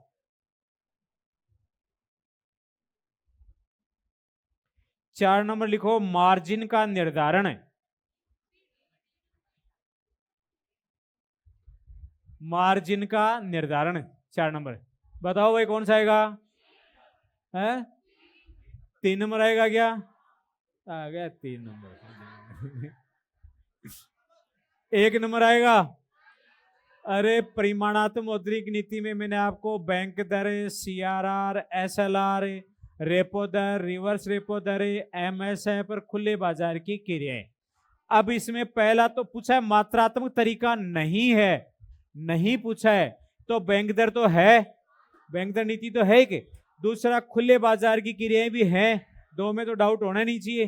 तीसरा है परिवर्तनशील कोषानुपात। इसका मतलब है कि वो आपका SLR है, उसको चेंज करता रहता है, ये भी है। मार्जिन का निर्धारण, अरे मैंने लिखाया था ना, न्यूनतम मार्जिन में परिवर्तन है। आपको गुणात्मक उपाय में देखो लिखा है न्यूनतम मार्जिन में परिवर्तन। तो मार्जिन का जो परिवर्तन है ये मात्रात्मक तरीका नहीं है। तो इसमें ऑप्शन कौन सा आएगा? 4 नंबर सही होगा। अगला क्वेश्चन लिखो।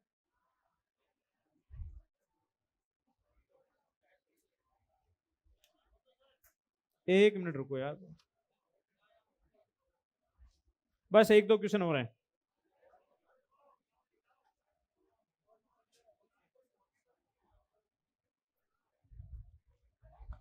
लिखो स्टैगफ्लेशन में, क्वेश्चन है स्टैगफ्लेशन में।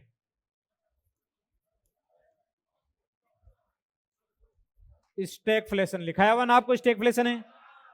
स्टैगफ्लेशन में और आगे डेस लगा दो, प्रश्न है स्टैगफ्लेशन में। पहला ऑप्शन लिखो, केवल कीमतें बढ़ती हैं। स्टैगफ्लेशन में पहला ऑप्शन है केवल कीमतें बढ़ती हैं। दूसरा ऑप्शन है कीमतें व रोजगार दोनों बढ़ते हैं। कीमतें व रोजगार दोनों बढ़ते हैं।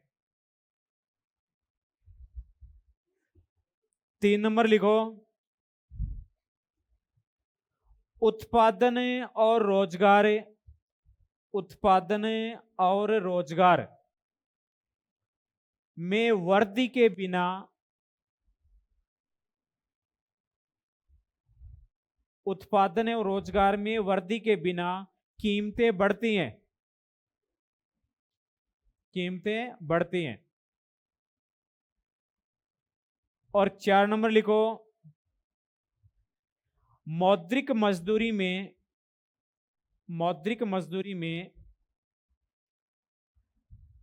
वर्दी के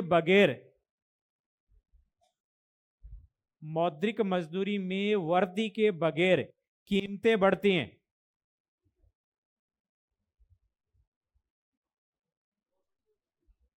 बताओ भाई कौन सा होगा इसमें? है 3 नंबर, बिल्कुल इसमें आएगा 3 नंबर, क्योंकि उत्पादन और रोजगार में वृद्धि हो नहीं रही है और कीमतें बढ़ रही हैं। ऐसी सिचुएशन का नाम ही क्या है? स्टैगफ्लेशन है। अब कल आपका नया टॉपिक ही शुरू होगा,